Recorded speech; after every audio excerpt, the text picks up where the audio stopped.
Ga ta nan ku.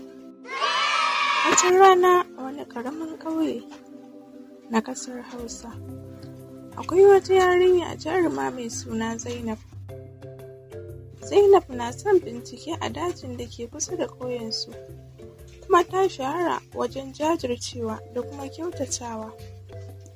Tana zaune tare da iyayenta wanda sun kasance manoma ne, da kuma ƙaninta mai suna Ibrahim.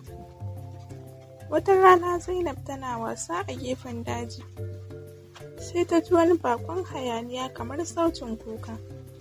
Cikin sauri ta tashi ta bi sautin, sai ta iske wata tsohuwa zaune a ƙarƙashin bishiyar Baobab. Tsohuwar ta kalle ta cikin ɓacin rai da gajiya. "Sannu gwaggo," Zainab ta faɗa cikin kirki. "Me yasa kike kuka?" Tsohuwa ta ɗaga kai ta kalli Zainab ta faɗa, "Ni ne ruhin bishiyar Baobab.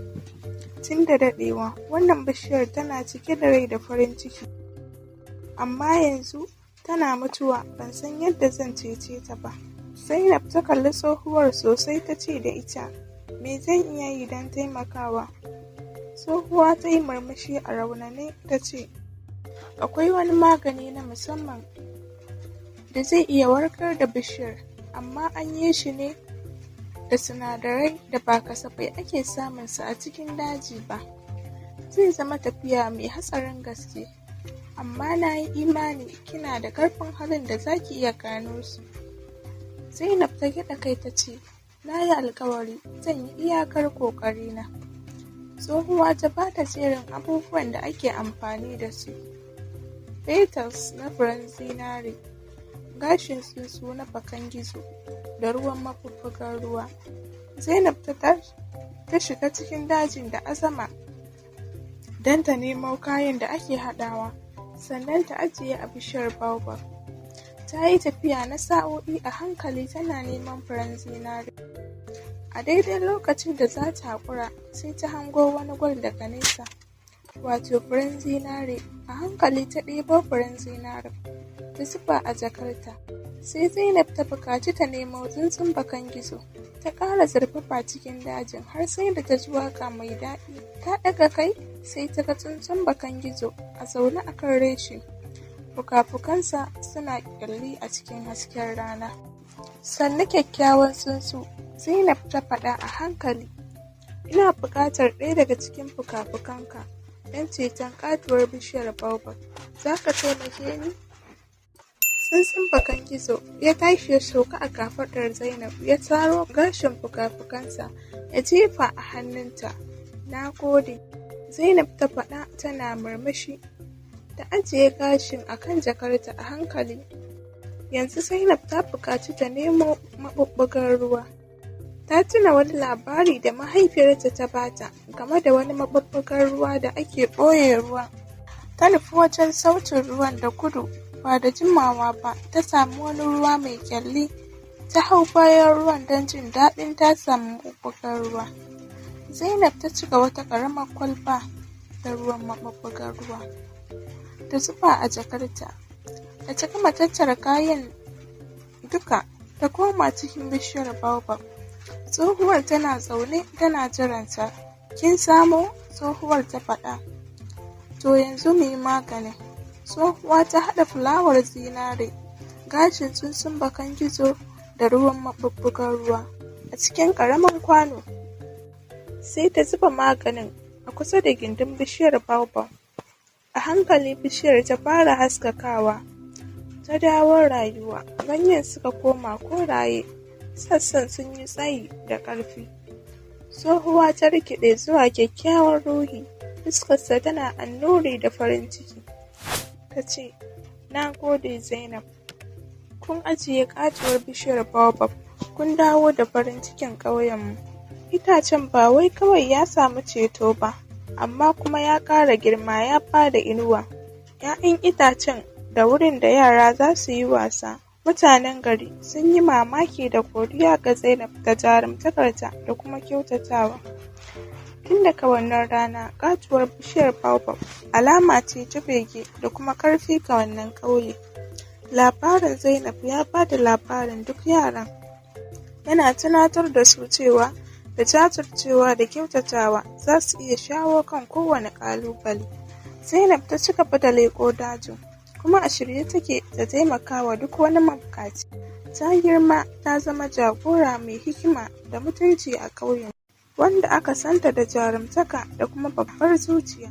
Saboda haka labarin jarumar yarinya da katuwar bishiyar Baobab ya ci gaba da ƙarfafa wa yara masu tasowa. Katuwar bishiyar Baobab ta bunƙasa, tana samar da ɗimbin 'ya'yan itace da inuwa ga mazauna ƙauyen. Kasancewarta ya kawo wadata da farin ciki a ƙauyen, kuma jama'a sukan taru a ƙarƙashin rassarta domin yin taro da bukukuwa. Wata rana Zainab na zaune a gindin bishiyar Baobab, tana jin daɗin sanyin inuwa, sai ga wasu matafiya suka iso ƙauyen. Sun gaji ga yunwa, Zainab ta tarbe su sosai sannan ta ba su abinci da ruwa. Matafiyan suka yi wa Zainab godiya, suka ba ta labarinsu. Sun fito ne daga ƙasa mai nisa wadda ta faɗa mugun fari, amfanin gonakinsu sun bushe, dabbobinsu kuma sun mutu. Sun ji labarin bishiyar Baobab, da fatan za su samu taimako a ƙauyen. Zainab ta saurara a tsanake, ta kuma ji tausayin matafiyan. Ta yanke shawarar tuntuɓar ruhin bishiyar Baobab. A wannan dare, a ƙarƙashin hasken wata, Zainab ta tsaya a gaban bishiyar, tana kira ga ruhi. Tsohuwa ta bayyana, fuskar ta mai kirki da hankali. Me ke damunki, Zainab? Tsohuwa ta tambaya. Zainab ta yi bayanin halin da matafiya ke ciki, tare da neman taimakon ruhin ta yadda bishiyar Baobab za ta taimake su. Tsohuwar ta ce bishiyar Baobab tana da ikon taimakawa, amma matafiya dole ne su nuna aniyarsu tare da raba albarkatunsu. Washegari Zainab ta tara matafiya da mutanen gari, ta bayyana musu abin da ruhin ya ce. Dole ne mu haɗa kai don taimakawa sababbin abokanmu. Za mu raba abinci da ruwan sha, tare da koya musu yadda ake noma ƙasa da ke kusa da bishiyar Baobab. Mutanen ƙauyen sun yarda, suka fara aiki tare, sun koya wa matafiya yadda ake shuka amfanin gona da ban ruwa ta hanyar amfani da ruwan bishiyar Baobab. Su kuma matafiya sun yi wa mutanen ƙauye bayanin iliminsu da basirarsu, sun nuna musu sababbin hanyoyin gina gidaje da kayan aiki. A cikin 'yan kwanaki, ƙauyen da kewayen sun fara bunƙasa. Haɗin gwiwar mutanen ƙauyen da matafiya sun haifar da al'umma mai ƙarfi da wadata. Fiye da kowane lokaci, matafiya sun yi godiya ga taimakon da suka samu, kuma suka yanke shawarar zama a wani ɓangare na ƙauyen. Wata rana da yamma, yayin da mazauna ƙauyen da matafiya suka taru a ƙarƙashin bishiyar Baobab don biki, ruhin bishiyar ya bayyana. Ta kalli Zainab da jama'a cikin murmushi ta ce, "Dukkanku kun nuna alheri da haɗin kai." Sihirin bishiyar Baobab yana ƙara ƙarfi tare da kowane aikin alkhairi. Kun samar da gurin jituwa da yalwa. Mutanen ƙauyen da matafiya sun yi ta murna, sun san cewa haɗin kai da aiki tuƙuru ya kawo musu nasara. Zainab ta ji daɗin ganin kowa yana zaune lafiya da walwala. Ta ci gaba da binciken daji, a shirye take ta ba da taimako ga duk wani mabuƙaci. Yayin da shekaru suka shuɗe, ƙauyen ya shahara wajen karamci da hikima. Jama'a na nesa da na waje sun zo suna koyi da Zainab da mutanen ƙauyen. An ba yara labarin jarumar yarinya da katuwar bishiyar Baobab a ko'ina, inda aka koya musu muhimmancin kirki, haɗin kai da ƙarfi. Zainab ta tsufa, amma ruhinta ya kasance matashi ko mai cike da rayuwa. Ta ba da iliminta da abubuwan da suka faru ga yara masu tasowa. Ta tabbatar da cewa ƙauyen zai ci gaba da bunƙasa har tsawon shekaru masu zuwa. Don haka labarin Zainab da katon bishiyar Baobab ya ci gaba da zaburar da mutane maras adadi don jajircewa, kirki, haɗin kai. Ƙauyen ya kasance fitilar bege da wadata da ƙarfin yin aiki tare don ingantacciyar rayuwa.